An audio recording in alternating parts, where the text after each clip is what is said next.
they're expecting autoimmune disease to go up by 80% in the next 20 years. Women in the household, we're the primary folks usually who buy everything for our household, and companies know exactly how to market to us. This is one of the reasons also why autoimmune disease in women, it's an epidemic. You could be doing all the right things and you're still seeing brain fog, fatigue, bloating, gut issues. We're getting 70% there, but I feel like we're 30% not there yet. I'm like, okay, what's going on in your house? Let's talk about what products you're using. What are the top 3 hidden toxin sources you would expect to find? I think first and foremost, it's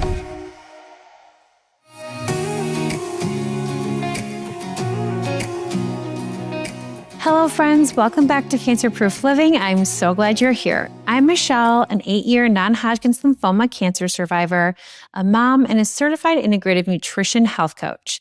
And after cancer, I wanted more than just survival. So I built the healing roadmap that I couldn't find. Now I guide survivors and cancer-conscious humans to detox, rebuild, and thrive. In this episode, I'm talking with Caitlin Fierro. I loved every single minute of this episode. Caitlin talks all about quiet, everyday exposures that can stress out our cells. She reveals the top 3 hidden toxin sources in our homes and how to reduce our toxic load without becoming overwhelmed or anxious.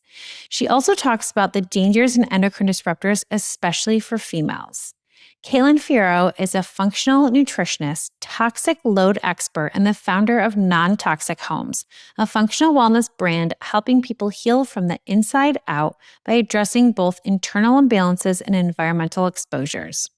After years of navigating an autoimmune condition that conventional medicine couldn't explain, Caitlin discovered functional healthcare and uncovered how deeply ingredients, environment, and toxic load impact every system in the body. That journey led her to specialize in working with people living with chronic disease, using functional testing and data-driven diagnostics to build personalized protocols based on evidence, not guesswork. Through advanced gut, hormone, and toxin testing, Caitlin creates targeted, custom healing plans alongside a rigorously vetted, non-toxic product shop that removes guesswork from daily living. Her work blends science-backed education, lived experience, and real-world practicality, making non-toxic living achievable instead of overwhelming. Her guide belief is simple. Health starts at home. Your body is your first home, and your environment is the second.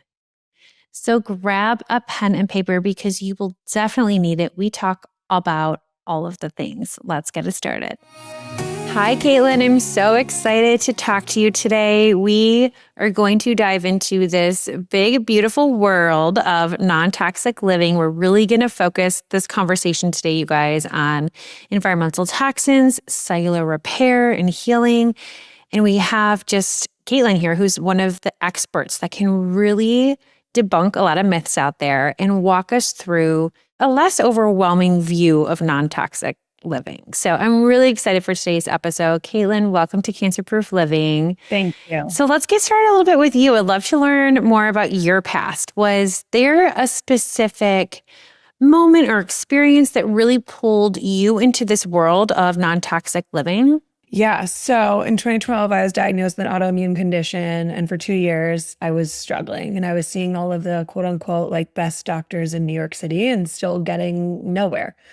And I kept getting options for different medications. And that just didn't feel right for my situation, right for my body. And then in 2014, I was referred to a naturopathic doctor. And my view on health and healthcare and integrative or holistic medicine or whatever you want to call it was just completely changed. And for me, that really opened my eyes to realize that integrative medicine and functional testing uncover what's actually going on within our bodies where Western medicine just can't. And the real pivot for me in terms of toxins was I have celiac disease and I was getting rid of gluten. And I was like, wait a minute, there's gluten in skincare and supplements and lip gloss. And that really like cracked open this entire concept for me. Or like, okay, well, what else is in my everyday products? Like, what else am I unknowingly exposed to? And that was really for me the moment where I was like, okay, this is not just about what am I eating. This is also about like, what am I putting in and around my body and in my environment? And And that really brought me to creating non-toxic homes. It's just for me, I am obsessed with connecting the dots between gut health, immune health, hormone balance, and environmental toxins. And for me, like my guiding principle now is just that like health starts at home. I love that. Wait, what autoimmune disorder were you diagnosed with? Celiac disease. And then I also had a very close, and this is a whole rabbit hole we can go down, diagnosis for Crohn's that I was able to reverse. Good for you. That's amazing. That's really, really hard. Wow. Yeah. And some other health things that were really scary, like that. Honestly, I truly believe I wouldn't be sitting here today if I didn't have this huge pivotal change in my healthcare. I feel like a lot of people that I talk to that are in similar professions as you, in roles as you, it's such a pain to purpose journey that we all go through to get to the other side. And I feel like once you're able to connect the dots and get to the other side, you're like, I want to shout out from the rooftops. I want to help as many people as I can because there, you know that there's so many people out there suffering or that haven't connected the dots. Like before we hit record, you and I were talking about how in 2014 you were talking about don't use Windex and toxins, right? Yeah. And it's amazing that in 2014 you were thinking that way. You changed your life, and probably because you had to, because you were getting flare-ups and things that were happening. But just thinking about like how many people that you've helped and just all the important information, even that you're going to share today, it's so beneficial. It's so hard not to think like, even for me too, going through cancer and everything, like I know this is my purpose in life, is to help people and to help people recover and help prevent. And, maybe this is just all of our journeys to be able to really do what we're supposed to do and why we're put here on earth, right? Yep. 100%. I wouldn't change. I always say to people, like, I wouldn't change what I've been through because it brought me here. Mm-hmm. And I love that you said that it kind of made you question everyday products once you found out you had celiacs, right? Not thinking about gluten and skincare and makeup and things outside of food. I feel like, and we said this offline too, that non-toxic living is having a moment, right? And food and nutrition is always at the forefront of everything, but understanding that food and nutrition is just one piece of that puzzle and not the entire puzzle. And at least from the cancer prevention perspective, from me, knowing that so many diagnoses occur from environmental exposures. I think that it's been debunked that cancer is just genetic at this point. 5 to 10% of our genetics play a piece in a cancer diagnosis, right? The rest is our lifestyle, and that includes the environmental piece. So I really am excited to dive deep into that because it matters. And every small swap matters. Every small change matters. I feel like people think that they have to like go ham and like clean the whole house out and do everything all at once. And I always tell my clients, I'm like, one swap at a time can make a dramatic difference, right? Totally. Was there ever a season for you where you felt that all of this knowledge and like non-toxic living knowledge felt overwhelming or even scary, didn't know where to start? Like, how did you dip your toe into that world? I mean, listen, of course, this world can be overwhelming, but I think I will say that I'm one of those people that like when I commit to something, I dive deep. I'm one of those people that like, I don't give up. And I often say to a lot of my friends, like, if you want to go down a rabbit hole, I'm like, just call me. I'm like, chances are I've already gone down that rabbit hole.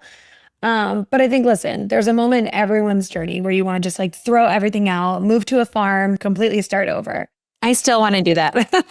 Yeah, no, literally, I was just telling you we're moving to Texas. So I'm like, no, yeah, I obviously want to do that. Especially with the egg debacle now, like everybody get their own chickens, feed them what you want to feed them and call it a day. Yeah. 2 months from now, if we were to talk again, you'll see my chickens like hopefully in the background. I'll pay you to send me eggs. Yeah. But it's just, that's not realistic. And so I think what I always try and tell people is that there's like a strategy to this, right? And for me, it was about like focusing on one area at a time. Like at first it was diet and pantry. Okay. Like what am I eating? Like where are the additives there? Then you can move on to another area, cleaning, laundry, kitchen, do that, move on to the next. So I think that that's the way for this not to feel overwhelming. And I think the other piece is holding yourself accountable. Like I have a toxin-free reset program I do one-on-one with clients where I literally help them go non-toxic at home. And it's really fun work. I think that like they love it as much as I love it. We also base it on their health history. Sometimes we do some functional testing. It's very cool. But I say all that to say that we put deadlines on this. So I always ask people in our first initial call, okay, when do you want to have like a mostly non-toxic home? And they give me a date. Okay, a year from now. I'm like, great. Then we're going to look at even numbers. Say it's 100 products. We're going to get rid of 25 products every quarter, and you're going to bring in new ones. And honestly, half of the time, you don't even need 25 new products. Like that's another piece of this non-toxic living that I think people don't think about. You don't need a one-for-one product swap. Like I had someone the other day DMing me about shaving cream. And I messaged him back. I'm like, you don't need shaving cream. The body wash that you buy from our store, just use that. I'm like, you don't need, like you don't, your toilet bowl cleaner and the cleaner for your bathroom is like just a little bit different in terms of water amount. So like there are all these other pieces to non-toxic living about how to simplify it and make it less overwhelming that I think people just don't think about. I couldn't agree with you more. It's so interesting once you step out of like the traditional world. You're like, oh, marketing really screwed me. I really thought I had to buy 500 different products for everything in my house. And like, so I use Branch Basics all the time. And it's like using that taught me like, oh, it's really about the concentrations, playing around with how much soap versus how much water. And you can literally use one concentrated soap for everything in your house. Like I never buy an array of products anymore. So I think it's a good point. It's good to point out marketing and CPG companies want to make money. They are going to sell you separate products for everything. It doesn't mean we need it. But I love your program. That sounds fascinating. And I feel like we're finally walking into this era where so many people would really appreciate and value that too. And I love that you're pairing with functional testing because you can say like, oh, you have heavy metals. This is a good swap for you, or whatever the case is. It makes such good sense. I always tell my clients too, like as you get started, as something runs out, replace it with a non-toxic version. You're not going to get overwhelmed with that. Everyone runs out of toothpaste. Everyone runs out of deodorant. And it's really about just having backup swaps, the non-toxic things on hand where you're like, okay, I know exactly the products I want to try or go for because it also is expensive to try all the products. So when you have somebody like yourself that's like, hey, I already know what works. I've tried 99% of everything out there. This is my go-tos. Choose from these two. Like it takes the overwhelm out for people so much. And that's really good to know about your program too. I love that. Yeah. Wonderful. So when we say toxic load and we're talking about toxins that are entering in our body, what are we actually talking about on a cellular level? Like how is that affecting us on that cellular level? Yeah. So toxic load is the total burden essentially that your body has to process. That could be chemicals, mold, pesticides, endocrine disruptors, heavy metals, even chronic stress, which I won't go down that rabbit hole today, but that is definitely a toxin.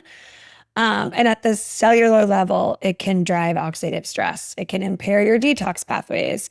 It can keep your immune system highly activated. It can disrupt hormone signaling. And I always say to people, like, it's rarely one dramatic exposure, right? Like, it's very rare for someone to have like a true chemical exposure. That does not happen often, especially in the current times. It's usually like that slow drip of everyday inputs. And your liver and your gut and your immune system and your kidneys and your lymphatic system, they're all just working overtime all the time. And that's the opposite of what you want. You want, especially your immune system, to work when you need it. You don't want it to be working so hard all the time that when you need it, it can't do its job. That's the problem. Yeah. And I think people think of toxins as a dramatic exposure, like truly. And I think I did too before I knew better. I will say though, I was exposed to mold and I had 3 times the amount of mold in my body than a normal person and 3 different types of mold. So like that was a dramatic exposure. That's a dramatic mold is a rabbit hole of dramatic exposure we could go down because I had the same thing happen to me. And it was part of my health journey, and mold is no joke. That's one thing I will say. Well, there's no joke. Yeah, that is one that I feel like is a dramatic exposure, but you said it so well that it's like the quiet everyday exposures that stress out our cells continuously where the body doesn't get a break. It's so true. And then, when your immune system's down, it can't do the surveillance that it needs to in your body. And it's like you're just opening yourself up for so much more. So it's such a big piece of not only cancer prevention, but prevention for so many other diseases, so many other, really a lot of autoimmune diseases as well. I was diagnosed with Hashimoto's a couple of years ago, and that's how I found like the mold and stuff like that. So I feel like that opened up my eyes to all like the non-toxic living and just really cleaning up the environment and being aware that, hey, it's toothpaste, it's deodorant, it's our pots and pans, our water. And then you realize, okay, it is these small everyday exposures and that rain bucket, tolerance that we all have. Yeah, and women, we have a higher adipose tissue in our body. We have higher fat tissue in our body. Toxins love fat tissue. So what's very interesting scientifically is that women actually, we're exposed to more toxins because we use more products, right? The average man uses about 6 to 8 products a day. Women could be 20 to 40. Like we use so many products. And then you layer on that we've got more fat tissue, which we hold on to toxins more. And so this is, I believe, one of the reasons also why autoimmune disease in women, it's an epidemic now. When you actually look at it, it's a complete epidemic. I want to say that they're expecting autoimmune disease to go up by 80% in the next 20 years. I mean, that's insane. And that's like saying that, and right now, most women are, I hate to say this, but like we're leading the charge in these diagnoses. Now, there's a whole other like rabbit hole we could go down where like I always say to people, like, you are not your diagnosis.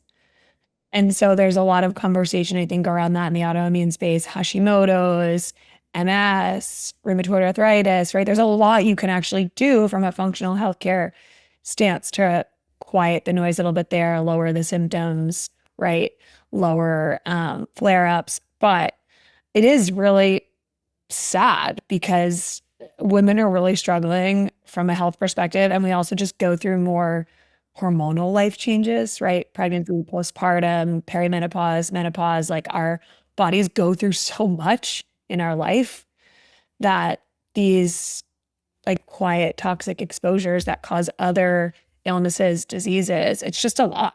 And I think too, like to piggyback off that with women, we could go down that rabbit hole too, but there's a whole emotional and mental, perspective of it where we're the caregivers, we tend to people please. We tend to carry the emotional load of our kids and our husbands. And, we put this like kind of silent pressure on ourselves, or sometimes it's put on us. And, that side, the emotional side can also really affect our immune system and everything too. And, I think sometimes we even learn that from, very young ages, to be good and, just go with the flow and don't disrupt things. And then we all grow up and we're like perfectionists and have autoimmune disorders. We're like, awesome. But it's insane that it's supposed to go up 80%. And this is, again, like one piece of the puzzle that we can control and have control over. I feel like sometimes people think when you hear like stats like that, like, oh, there's nothing I can do. I'm just going to throw the towel in. When it's like, no, that should empower you to know my daily choices truly affect me from the inside out, like use it as empowerment versus fear. So there's a lot of fear out there and we need to like flip the script a little bit. Yeah, 100%. Can your home environment keep your nervous system and your immune system in a constant stress response? And you kind of like touched on that too, right? When the immune system's like working in overdrive, is that the same thing? Yeah. But I think from a hormonal perspective, like endocrine disruptors, they can mimic hormones, they can block receptors, they can change how the body metabolizes hormones. And this can show up in a number of different ways. It can be PMS, irregular cycles, estrogen dominance patterns, thyroid dysfunction, which is a huge one I'm seeing. Infertility for men, low testosterone, sperm quality issues, and so much more. And think about all the infertility issues that women are having now. It used to be so uncommon, and now it's like what, 1 in 2? God knows. Yeah, it's insane. And I could talk about that whole thing for hours and hours because I helped 3 women get pregnant this year. Two of them were not able to get pregnant for 2 years. Another one was 4 years. Wow. And so sometimes we do some of this like functional testing, removing toxins, balancing the gut, balancing the hormones naturally, and that stuff happens. And so I think for those folks, it really opens their eyes to like, I just didn't even think about this aspect. Like I didn't think about, and it's kind of a cultural thing too. Like women and like kind of what you were saying, women in the household, we're the primary folks usually who buy everything for our household, personal care, household products, and we're marketed to constantly. And we're often the decision makers in our home, and companies know exactly how to market to us. They know how to speak to our emotions. They know how to get us to buy more skincare, more beauty, more cleaning products, different laundry detergents for baby, toddler, parents. And I'm like, if these were truly non-toxic products, you could use the same laundry detergent for every person in your house. And so it's what you were saying about this like added layer. Yeah. And CPG companies have millions and millions and millions of dollars to market directly to us. They know exactly how to touch every emotional pain point we have to buy the things that they want us to buy. Yes. That's a really good point. What are some of the other signs that the body can be reacting to environmental toxins or stressors that people often miss, or symptoms? I think it's hard to say because it's not like it's in isolation. But I think what you'll see is some of these things that I mentioned, right? Like you could be doing all the quote unquote right things and you're still seeing brain fog, you're seeing fatigue, you're seeing even sometimes bloating, gut issues, like you're seeing irritability, especially. That's a big one, especially when it comes to fragrance and endocrine disruptors.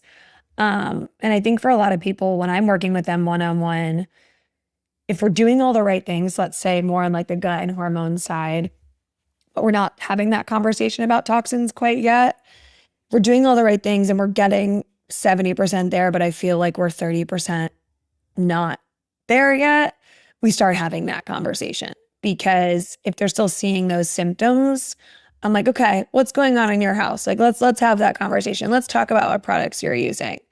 And I think people don't even realize what they're using sometimes day to day. Like I will ask people, like, do you know how many products you use on a daily basis? And they're like, I don't know, like 8. And then if I'm doing the toxin free reset program with someone, I literally look at all of their products. You're like I'm like, 56.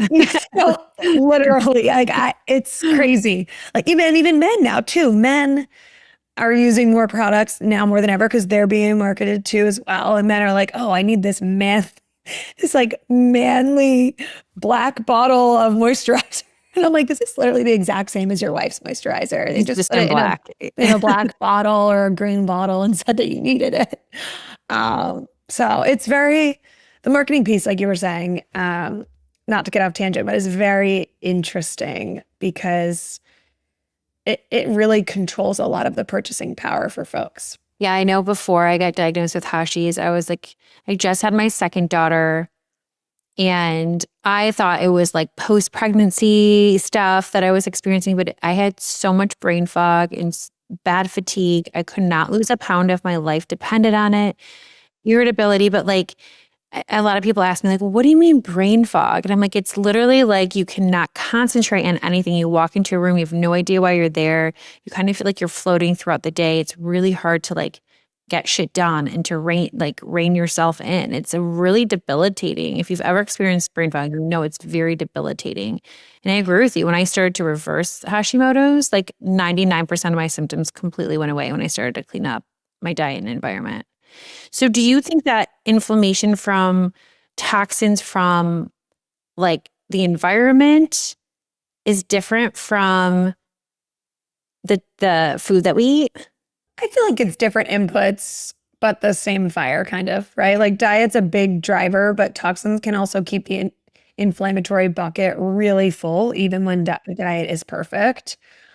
This is why for me, like I always say, my practice is the integration of functional nutrition and reducing toxic load because I felt like even when I was getting the best functional care, that was the missing piece. And I also think, and this is like a Western cultural issue, we don't have like in the United States, like standard detox practices.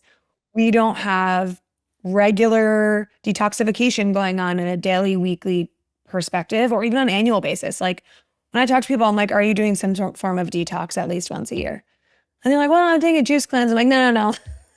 Let's talk about like what a real detox is. Yeah, you should talk about that. What are some really good detoxes that people should be doing once a year? Yeah. So I'm a big believer of at least one sort of like gut reset or like parasite heavy metal detox cleanse. I think they are incredible. Well, doesn't like every other country do parasite cleanses? Once a year. There's one country, I can't remember which one it is off the top of my head, but they have hospitals just if you have parasites, like separate hospitals. Yeah, you walk into a PCP in so many countries and they're like, oh, have you done your annual parasite cleanse? No? Okay, here's these herbs. Go home and do this. Come back in 3 weeks. Like that's very normalized in other countries and it's not normalized here. And there's this belief that we don't have parasites in this country. And I'm like, that's absolutely not true. And especially if you eat conventional meat and conventional veggies where the farms are right next to each other and they're spraying fecal matter water onto your vegetables, you definitely have parasites. Or eat pork, just eating pork, raw fish, have dogs, have pets, have kids. Like it's everywhere. I don't think that our country wants us to normalize parasite cleanse because it does make us healthier in some level, or on a lot of levels.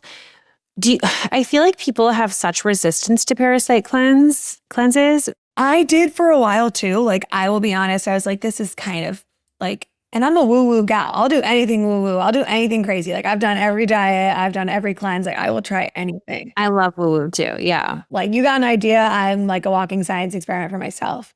And when I did my first parasite cleanse, my husband and I did it together. I couldn't even believe that he agreed to do this with me. Yeah, good for him. I was appalled with what came out of me. Okay, that's why people are afraid because they think like worms are going to come out of their butt. And I mean, they do, but they're dead and they're also buried in fecal matter. And, you know, I'm a little different. Like they were coming out of me. Oh yeah. I mean, well, I'm very, you know, I'm in my toilet, like fishing through to be like, where are you, worms? Like, you know, like, I'm a rare breed. Like I want to see it. Like for me, I'm like, so you were hunting for them for sure. Yeah, I was like, where are you? I want to see you. What do you look like? What kind of worms are you? Like, are you a pinworm, a hookworm? Like I needed to know. But like I did this for the first time 2 years ago.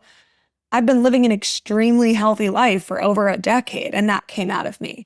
So like, now imagine if you're not living an extremely healthy life, like what would come out of you? What about for folks who don't have a bowel movement every day, right? If you don't have a bowel movement every day, there's something serious going on and you're literally holding on to waste in your body. Which is contributing to your toxic load at the end of the day too. 100%. And I think there is this fear around parasite cleanses. And I think that people have to look at them as like, yes, it's a parasite cleanse to remove the parasites, but it's also like just a really good clean out.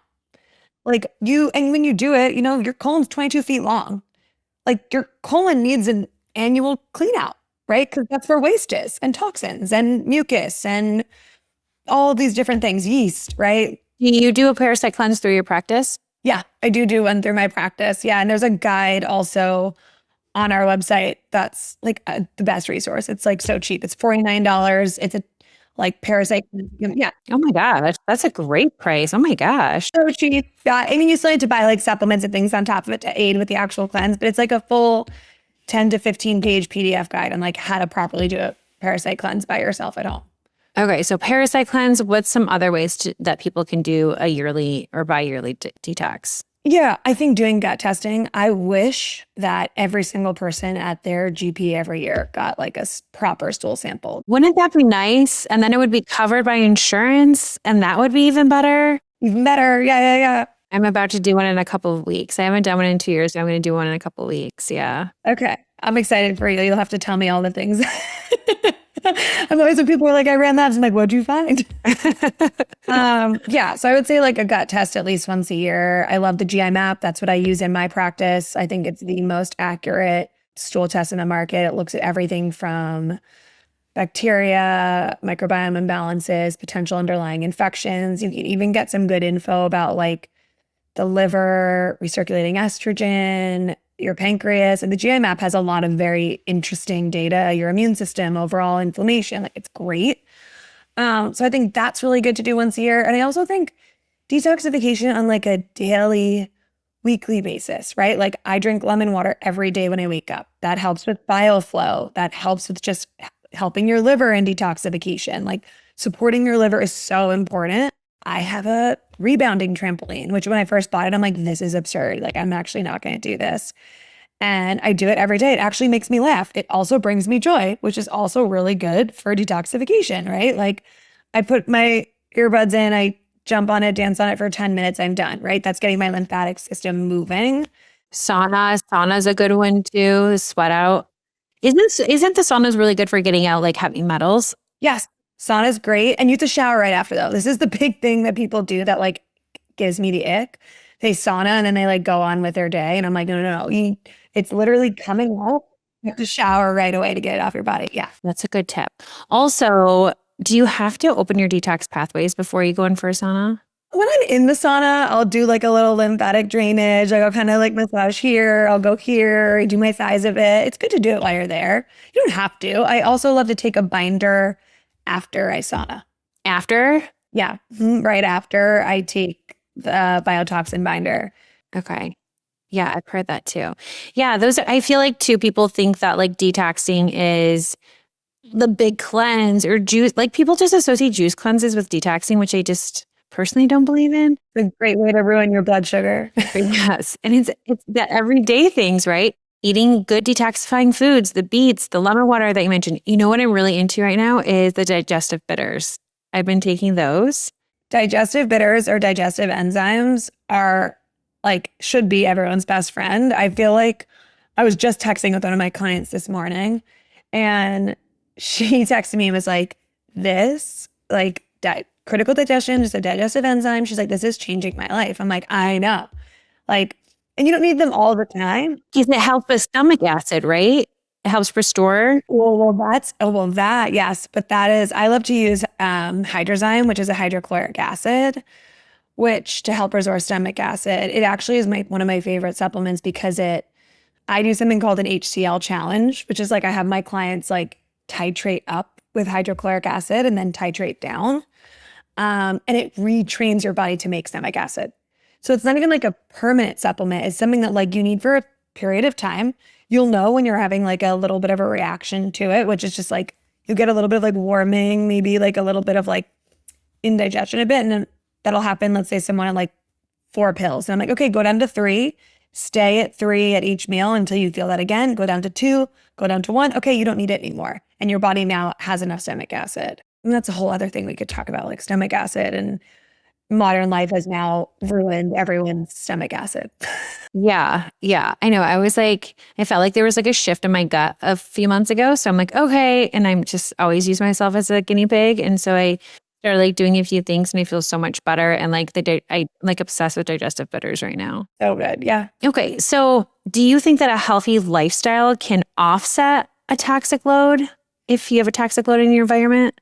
I mean, it helps, but it doesn't cancel it, right? Like we're talking about detoxification, right? Like because we're not detoxifying, if you've got this toxic load and it's building up, but you're like working out and eating clean, okay, that's not going to like fully remove all of these toxins. And you can't out supplement constant exposure. You can't out sweat constant exposure, right? Like we're exposed to, I was kind of saying this earlier, but we're exposed to hundreds of toxins a day. Some research is saying that we're exposed to about 700 a day just in modern living, right? Waking up, brushing your teeth, using mouthwash, right? Washing your face, using face lotion, even if you're very basic, going downstairs, spraying your countertops, right? Like the average person, they say, even people who aren't like super clean freaks, clean for at least an hour a day.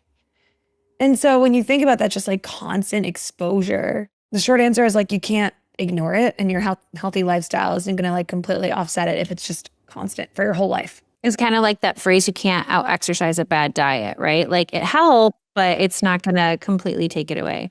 I know I feel like when I was like going through a lot of my symptoms, I remember telling my functional doctor, I'm like, I feel, this is dramatic, but I was like, I feel like I'm like a pot of water on the stove. And the second I have anything that's not the best for me, or if I go out or do something, the pot overboils and water spilling out everywhere. And I'm getting swollen and this and that, and getting all of these symptoms and the brain fog.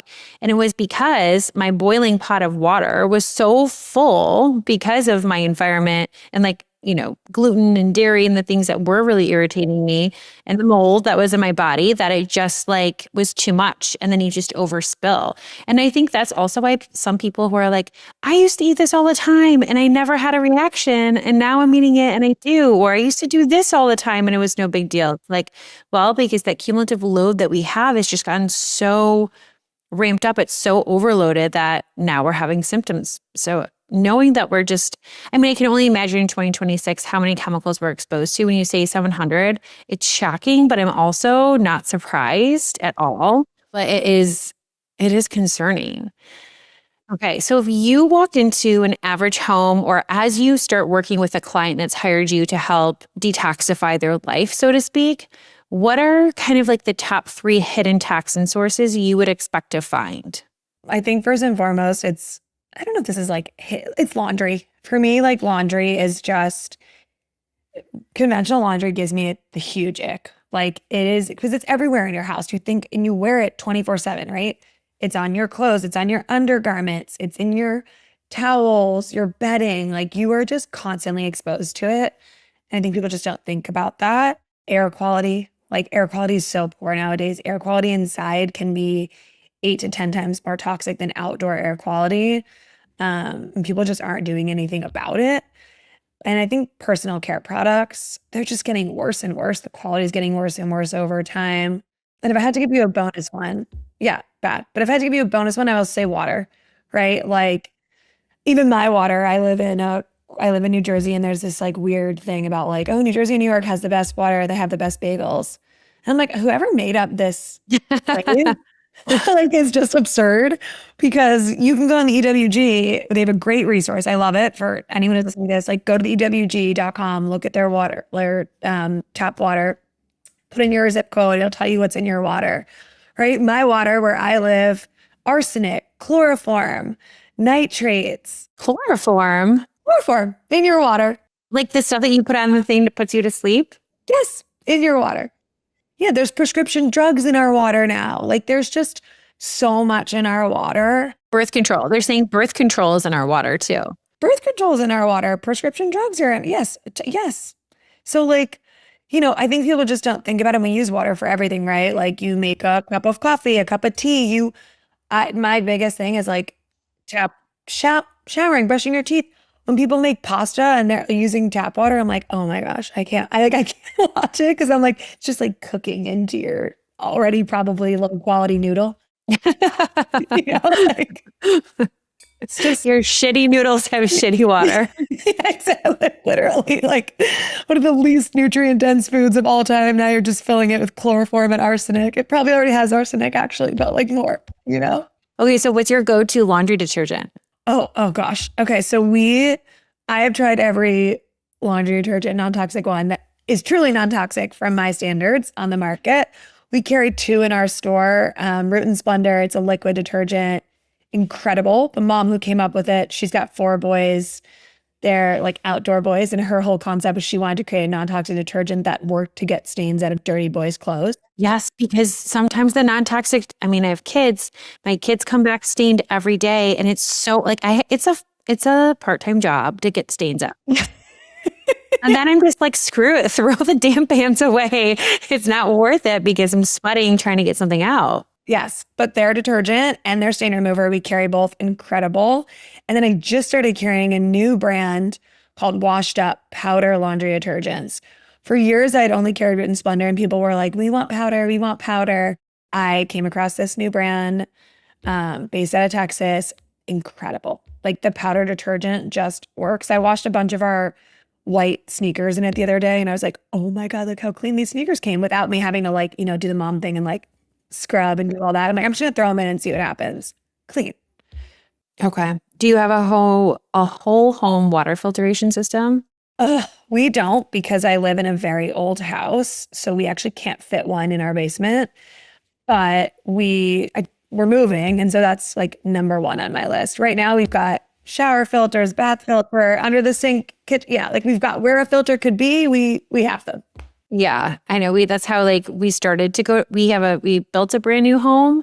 And then when we were doing this, when I was starting my non-toxic journey and my husband got on board, he said, we're not going to put filters. I'm like, we just need to get the whole house done. And honestly, it wasn't as bad as I thought, like cost wise. And I think people have this narrative in their head that it's so hard to upkeep, and it's not. You change a filter every 6 months. It takes less than 20 seconds. And you just feel better and feel different knowing that you're getting good quality water because water is one of the most toxic things around us is tap water. I truly believe it. I was out to lunch. Oh, I was out to with my girlfriend and we were at a restaurant and she ordered a water and she knows like my stance and everything. She took a sip of it. She's like, do not drink that. She's like, I can literally use bleach in it. Do not drink that. And I was like, it's so funny once you're removed from it and then you go back and you taste something, you're like, this is avoid. This isn't going to do it. And I think too, when we were having these like big conversations around products, around detergents, like these are things that not only affect us as individuals, but our families too. When I think about my kids and how I'm raising them, and I have girls, we all know girls are getting their periods earlier and earlier, the hormone disruptors, the makeup, but also really the detergent. You were talking about like your ick with detergent. One of my icks with detergent is like if I'm like walking somewhere where someone walks by me and I can smell the fabric softener and I'm like, no, like I just want to like grab them and shake them.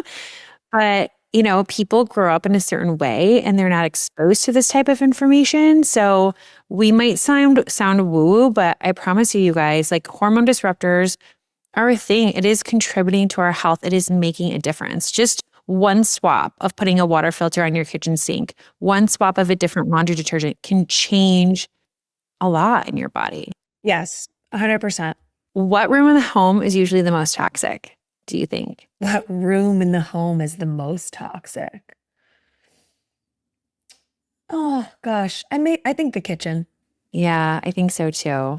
Yeah, I think the kitchen because when I think about like a conventional home and like what's in the kitchen, we're talking like plastic, nonstick cookware, conventional cleaning products, Cooking water, cooking water, cutting boards. cutting boards. Yeah, it's just and like there's heat involved, so we're talking about like heat and plastic. All of that.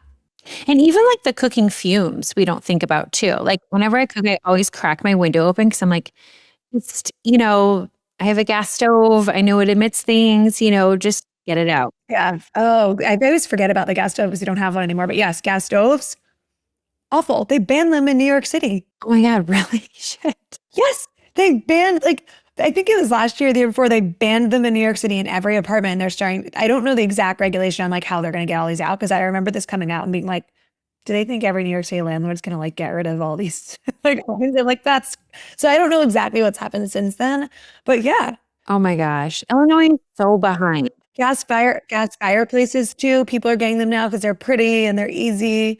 I'm like, oh my gosh, that was the first thing when we got this house. That was the first thing I got rid of. It's awful. It was a brand new oven, brand new stove, and I gave it away to somebody and they went, yeah, oh yeah. I had electric in the city for 7 years and I just hated it. So I was like, oh, gas, it's more natural. Like in my head, that's how it's fire. It's like real fire, like justifying it in such a way. Damn it. Yeah, but if I feel like they're temperamental. You like have to get used to them. They get way hotter. So like I cook on low to medium because they like are so much hotter and they retain heat in your pan so much better actually. So you can't like cook on high. See, I feel like it's not even heat though. I feel like half of it would get super hot and half of it wasn't like evenly distributed. And that's what pissed me off. Well, the new good ones are good though. You just need a new good one. Okay. Damn it. Okay. My husband's not going to like that. It's not going to like that. I know. I'm like everyone's husband's worst nightmare. How long does it take for the body to benefit from reducing exposures? Like, especially since you do like the functional testing with it, if you were working with someone and you test them when you first start working with them, would you test them again to see like, okay, let's see the changes in heavy metals or whatever you're specifically checking? Like, how long does that normally take? Oh, well, I love to do that. Not every client wants to do it because they don't want to pay for the testing twice. But I'm like, if we're doing the testing, we should do it. We should implement these changes and then review the testing. I mean, how long to see the benefit? Some people see it in literally weeks. Like I've had people come to me and be like, we get rid of fragrance in their home as a baseline. That's always my first thing. Like toss the candles, get rid of the laundry detergent, get rid of Febreze, like get rid of Fabuloso. Like let's just get rid of all of this plugins if you're still using that. And I'll have people in a week be like, wow, like my brain fog is so much better. And then from like a physiological detoxification standpoint, it really depends on the person. It also depends on like, are they doing something to detox? Right. But I like to test people typically about 6 months to a year later and see like, okay, what's going on? Typically when folks are doing this with me though, one-on-one, we are doing some sort of detoxification as well. Yeah, I remember there was like a study that came out when they were talking about buying organic food and glyphosate and all the like herbicides and pesticides in it, right? 3 days. 3 to 5 days. And they saw a change in their, I think it was in urine. Like a 90% reduction in glyphosate in their urine in 3 days. Yes. Did you hear about this study? It was all over, which I'm glad, well, it was all over my Instagram algorithm, but I knew about it before. It's a PubMed article. It was a study that was done associating breast tissue with personal care products. Yes. Yes.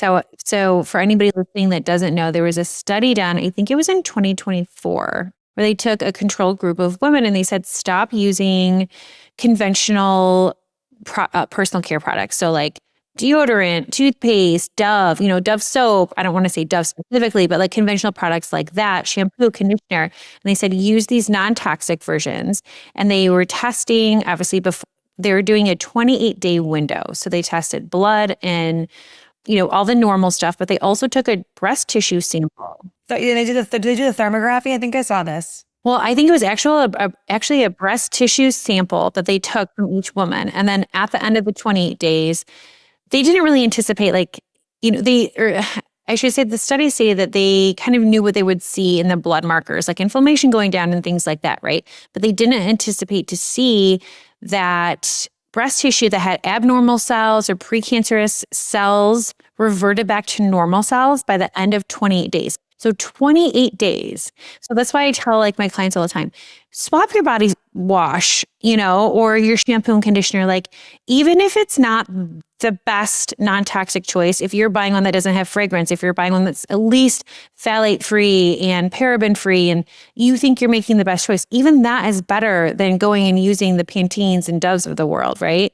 There's so many carcinogens in there. And so 28 days, you can start to change cancerous cells in your body. And I'm like, this should be in the front of every newspaper. This needs to be told to everybody because it's amazing news. And it just goes to show you how swaps can be so incredibly beneficial, honestly. Yeah, I always say this to folks, like, and people are like, why do you do this? Why, and I've got like naysayers who are like, you're obsessed. Like, why do you care so much?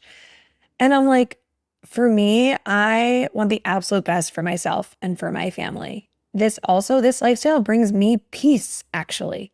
Like, it makes me feel like my genetics don't matter at all.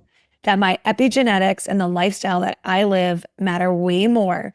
And if someday someone's like, well, you can't guarantee you're not going to get sick. I'm like, yeah, I know that. I can't guarantee I'm not going to get sick. But what I can say, and wholeheartedly I believe this, is if one day I get sick in a big way and I need my immune system, it's going to show up for me. Like, it's going to come through because my immune system is in a great place because it's not bombarded all day long. My sanctuary where I live is a safe place for my body. No, I think that's such a smart point too. Like, control what you can control. There's so much we can't control out there, but when we can control the controllables, it empowers us, makes us feel good. Like you said, the epigenetics, your immune system is working at full blast. So you know that your DNA is not being damaged. You are not turning on those bad genes that could create A, B, and C, and you can feel good about that.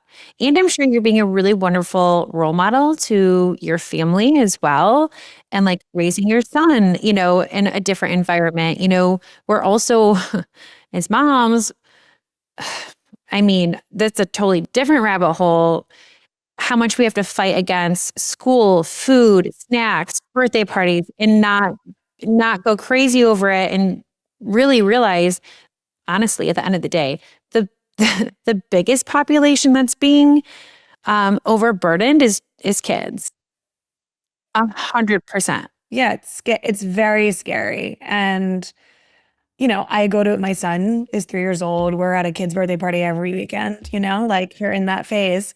And I bring him a homemade gluten-free bagel and I bring him a homemade dessert. And he doesn't eat anything at these birthday parties. And listen, he's 3. Like right now, I can control that. He doesn't care. It changes. Trust me, it changes. It's hard. It changes. But for me, people are like, well, why do you do that? Why not just let him eat it at the party? I'm like, well, first of all, there's a party every weekend. So that would be like 15% of our time, right? That's like, and actually, like, from a percentage wise, that's a good amount of time. And for me, what I'm trying to instill in my son isn't restriction. It's like values and morals around like treating your body like a temple, right? Like nourishing your body. It's not about like, I'm very particular with verbiage around food. I don't want my son to be like healthy, unhealthy, good, bad. For me, it's more about like what nourishes our body, why we don't eat certain things or why we only eat certain things sometimes, right? Like, and I was so proud of him actually. He went to school, like his first day of school ever, like 2 months ago. And I picked him up at school and his teacher's like, he went around today. Like he's really chatty. And I was like, oh, good. Yeah, he's chatty. And she's like, he told everybody that he's gluten free and that he doesn't want to have pizza day because it's not good for his garden and his belly. And Oh, I was like, oh my gosh. did you start crying? Because when I hear stuff like that, I literally start crying. I was literally like tearing up. I was like, oh my gosh, like how do I preserve this forever? Will he always say those things? Oh, that's so sweet. No, it's good. I agree with you. It's really about educating, right? And teaching them to think differently and look at food differently, and and always not as a reward. Like I've noticed as becoming a mom, I have a 6-year-old and a 4-year-old, that like everything that they do, people give them, here's a sucker for going to the doctor. Here's a sticker for pushing a grocery cart. It's like, why are we always getting rewarded? And why is it always food rewarding? It's just like such a weird concept to me where I'm like, and then I remember my daughter was like, well, oh, like, do I get a treat if I'm like, no, that's not, No. I don't get a treat if I go to work. Like, no, that's not how we do things. And I don't know. Yeah, but that's amazing. I think teaching and educating and coaching is really incredibly important for this next generation, especially as like we're making the changes in the household, just understanding and identifying, what's great for our body, what's not so good, what's really not good for our body is just really important. So, okay, if you have somebody that joins your program and they're like, I want to clean out my house, I want a non-toxic lifestyle. Walk me through the process of what you do with them and what it looks like. So if anyone's listening right now, they know exactly some steps they could use going forward, but also what your services provide too. Yeah. So I work with people all over the United States. So we do this virtually too, which is really cool. So if someone's coming on board and they want to do my toxin-free reset program, first and foremost, we decide like, what are we doing? I've done things with folks where it's really simple. We're just looking at personal care or we're just looking at like cleaning, laundry, kitchen, all the way to like I've helped someone build a home and choose materials, furniture, carpet, paint, clothing. Like I've been deep. It really depends on where someone's at in their journey and what's important to them. So first it's about identifying like, okay, what are you focusing on? So if you're doing that with me, that's how we do it. If you're doing this at home on your own, it should be exactly the same. One thing at a time and give yourself a timeline. So if it's, let's say, personal care and you want to do that I always say like in a quarter, right? Like I think of the years in quarters. I don't know, maybe that's like a work thing, but I'm like, okay, Q1 2026, you want to clean out all your personal care items. How many do you have? First of all, go under your sink and get rid of things that have been there for more than 4 or 6 months. They're expired. You no longer need them. Like that NARS bronzer you've had for like 2 years, it's harboring bacteria and it's expired. So like forget that it's toxic, it's expired. Do you tell them, give them replacements or have like a list of like suggestions? Yeah. So I build them a custom report. So if we're working one-on-one, first and foremost, I review all of their products. So if they're virtual, they send me literal pictures of like all their products, whether it's under their cabinet, on top, wherever it is. And I build a custom report for them. I list out all of their products. I give them 2 swaps. I tell them what's toxic in the products now and why they shouldn't be using those specific ingredients in their day-to-day routine. And then I build them like a custom, what I call like a custom toxicology health report. And I'll do like overlapping of like, how does this affect your specific health based on your genetics? So let's say someone does have a cancer diagnosis. I'm going to call out first and foremost all of the immunotoxicants and carcinogens. Like these are our top priorities. We need to get these out of your home right away. Do you do genetic testing? No, I base it just based on their health history. I do like a huge health history interview when we first start working together. So, like, what's your genetics? What's your health history? If they've got functional testing or they want to do some, we'll do that as well. But on the toxin free reset program, we don't always have to do that. Like, it really depends on what's going on with someone as an individual. Sometimes we'll do the total tox burden testing to say, like, okay, what's really going on? Is that like the heavy, like what goes into that? Is it the heavy metals? Mold, heavy metals, chemicals. It's great. It's one of the best tests on the market to look at what's going on in your body. It looks at 11 different types of molds and aflatoxins, which is great. Yeah. And then I just help them over the time period of like, okay, you want to get rid of these products by this quarter or by end of year, we break it out. And I just hold them accountable, right? Like we have 25 products we're getting rid of this month. Here are the recommendations. Everyone's different in this journey. There are the people I've worked with who are like, get rid of it all now. And I'm like, go for it. Throw it all out. Like, I'm happy for you. And then there are people who are like, I want to phase it out. Like, I don't want to spend all this money at once. And that's okay too. But I'm like, okay, but then we need to agree on a deadline. Because I think what people do is if we don't agree to a deadline of some sort, there's an emotional connection to our products, right? I was going to say, like, what do you think the biggest resistance piece that you see when you're working with clients? Like an emotional connection, or sometimes I feel like people are like, oh, at least with makeup and personal care products, like, oh, a non-toxic one isn't going to work as good as the conventional. Which I always think is so interesting because first and foremost, it's not true. Like, and I'll talk about skincare for a second. Like, non-toxic skincare often comes from plant-based enzymes or like a tallow-based product, which has like really nourishing fats in it. That stuff can actually change the appearance of your skin much faster than a synthetic skincare product that's also full of penetration enhancers, alcohol. So like, and you've got all these, like my biggest pet peeve are these like hydrating products on the market in conventional skincare that are full of super drying alcohol. And I'm like, so people are buying like a $200 hydrating cream. That's not working. You're like, it's going to dry your skin out. Yeah, it's gonna dry your skin out, which then creates like combination skin and all these other skincare issues. But yeah, I think for me, the biggest thing I see people holding back is that emotional connection to products. And I mean, when people work with me one-on-one, I don't see it as much because like they're invested, right? This is like they're working with me at least 3 to 4 months, sometimes a full year.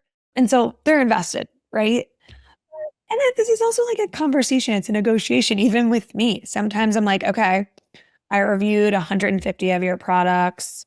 100 of them, I would say that they're toxic. Let's get rid of them. The other 50, like 30 of them keep, 20 of them phase out. And then we kind of have a conversation, right? She's like, sometimes people will say to me, like, I really want to keep Dawn soap for like the occasional yada, yada, yada. And I'm like, all right, well, if you get rid of these other 5 products, I'm okay with that if you also keep the Dawn soap in your garage. So it's not off-gassing in your house. I'm like, I'm cool with that then. Yeah. Yeah. So it's about like doing things also in a sustainable way where you can have that mostly non-toxic home. Yeah, I like that too because it creates a little bit of a balance. And then some people don't feel like they're giving everything up.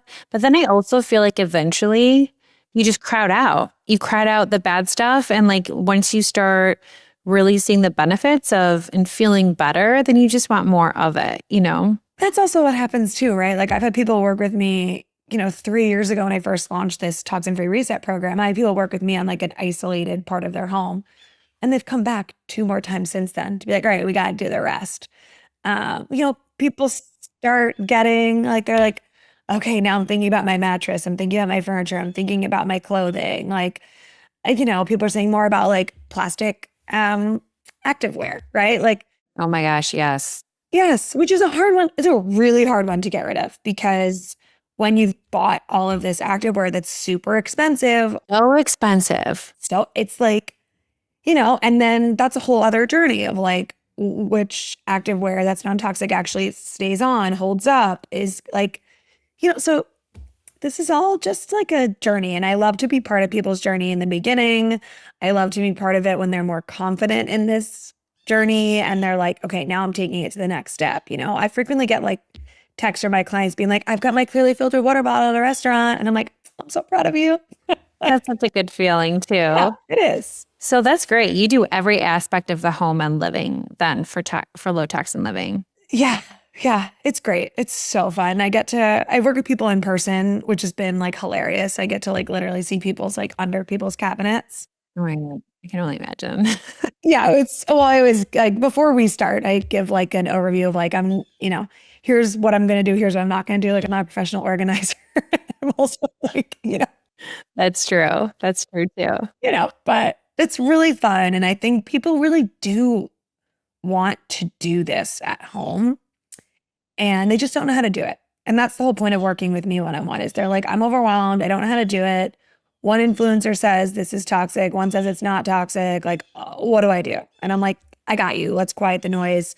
And let's also look at this from like your health perspective and do what's most important and most impactful for you and your family. Yeah, because at the end of the day, we are so bio-individual. How I detox is different from how you detox, right?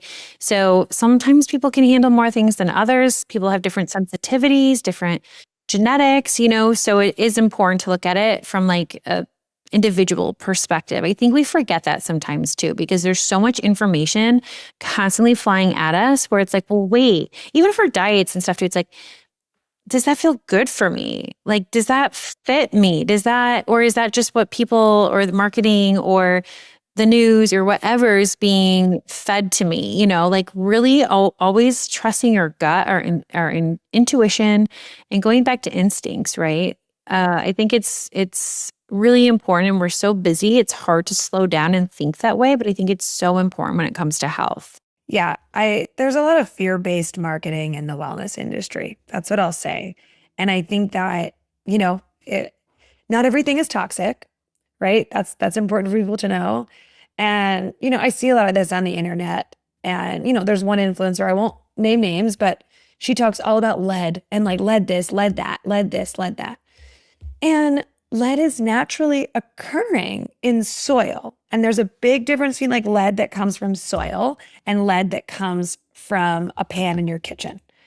They are not the same. And so if your like organic strawberry electrolyte product has a little bit of lead in it, that's okay. It's much better to do that than to drink Gatorade.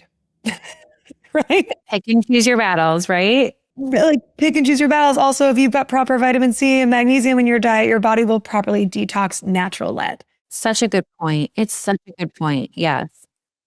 I was going to ask you too, like, what are some things that the wellness industry gets wrong about toxins? So obviously lead. What's something else that you're seeing all over social media that people are like blowing up where you're like, this is not right? Intermittent fasting and cold plunging. Yeah, because cold plunging is not even, I heard, not really great for females, not great if you have chronic stress, cortisol overload. Can make it worse, right? It can make it way worse. And intermittent fasting is literally shutting down most women's metabolism, causing more hormonal imbalances.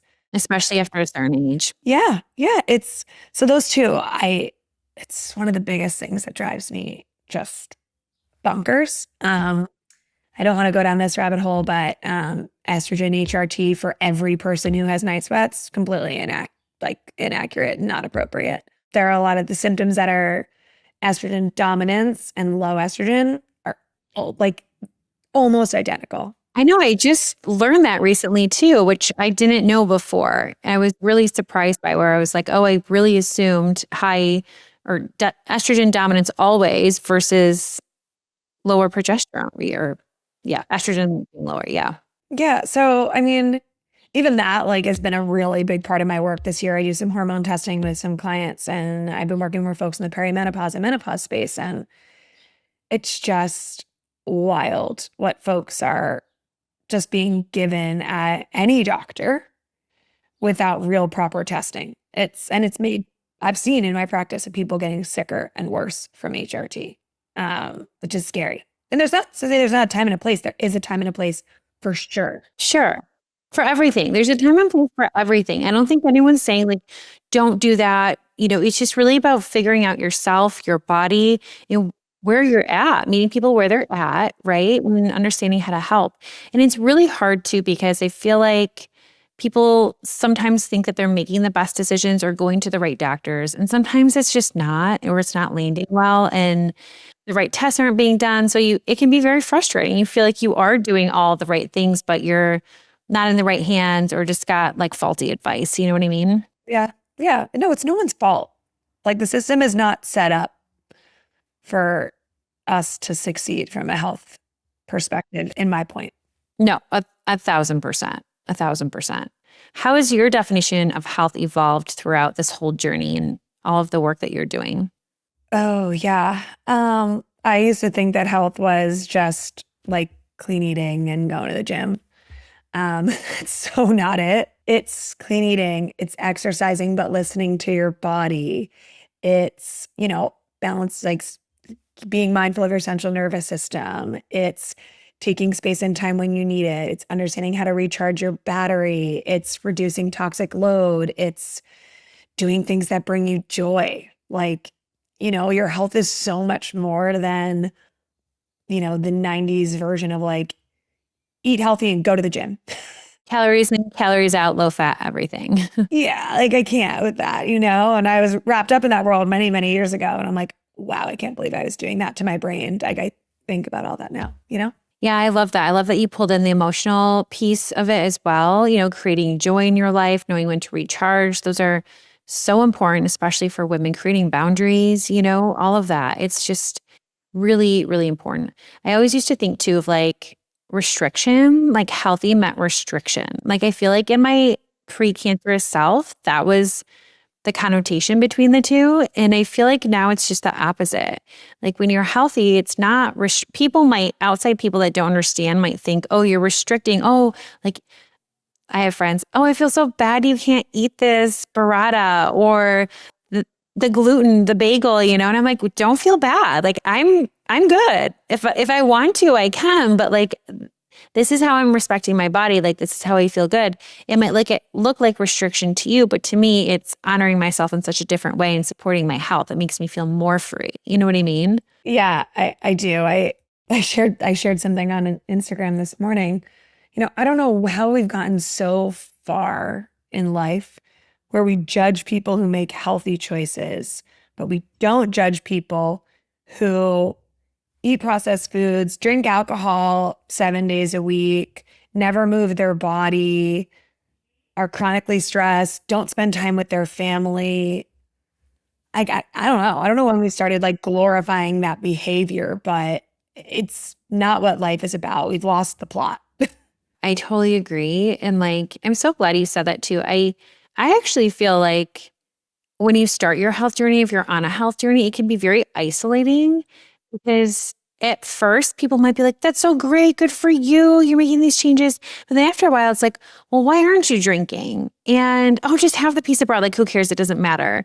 And come on, like, it's dessert, and it's just like, it's not, that's not the point of it. That's not part of it, and it can make you feel isolating, and it can, yeah, like I 100% am more judged by how I eat than anything else that I do all the time.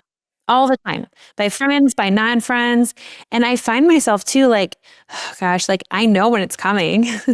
Yo, you always know it's coming. There's always like a pause before someone's about to say something, and I'm like, here we go. Yeah. And it's exhausting sometimes too, but it's all worth it at the end of the day. Yeah, I've tried to in the last few years like let go of other people's like beliefs and misconceptions about my life, right? I think it's projecting more than anything. And it is what it is. We all get to make our own choices. Like I always say to my friends, like I'll go to my friend's house, they're like, don't look around. And I'm like, you're not paying me to look around. So don't get it twisted. I'm not looking around. Like I'm not. I love that. I love that. I know that happens to me all the time. Don't look at my pantry. This is not Michelle approved. I hear that all the time. And I'm like, you do you. I'm not responsible for you. Like, and that's the thing too. Like, you're probably the same way. I don't judge anyone off of anything. And I tell my clients all the time too, I'm like, I meet you where you are. I've been where you are. There's no judgment whatsoever. Everyone is on their different journey. I happen to suffer at a very young age with a very heavy diagnosis. I'm glad that didn't happen to you, but like, we're just in totally different places. There's no judgment, but sometimes I feel like we're the ones judged more. Yeah, it isn't. Listen, I always say to people, I'm like, do you think I want to live this life? I'm like, I wish that like I didn't think about which Christmas tree to buy. And like, if I have to message the Airbnb to ask them, like, please don't like wash your linens in fragrance detergent before we come. Like, do you think I want to take these extra steps to protect myself and have extra work? No, but like, morally, for me, this is part of who I am. It's part of my values. It's part of my deep beliefs around health being the most important thing in your life, right? Like, I always say, like, if I am 90 years old and rollerblading with my grandkids, I have made it. Like, that's it. I have made it. Like, that'll be like beautiful being able to like move, live life. Like, I don't want to live longer and be in a nursing home. I want to live longer and enjoy my life. That's why I'm doing all this. I'm thinking about my future. No, I couldn't agree with you more. This was such a great conversation, Caitlin. Thank you so much. You are such a pleasure to talk to. Okay, tell everyone, where can they find you? What are your socials, your website, everything? Yeah, so our website's just www.nontoxichomes.com. And then Instagram handle is just at nontoxichomes_. And then TikTok at nontoxichomes. So you can find me there. Yeah, and you guys, her website has so much good information on there. Like, even just to browse through it and peruse, you'll learn so much. And it's awesome. I encourage everyone to reach out to her, go to her website. I'll include all of your socials in the show notes, as well as the website and everything like that. So if anyone's listening, if you want to reach out, if you want to start your low toxin journey, obviously she's like the best expert to go to. And now is the perfect time. You don't have to wait. Don't procrastinate it. Get going. Well, thank you so much. I hope we can have you back on soon. It was such a great conversation. Yes, me too. Thanks, Michelle.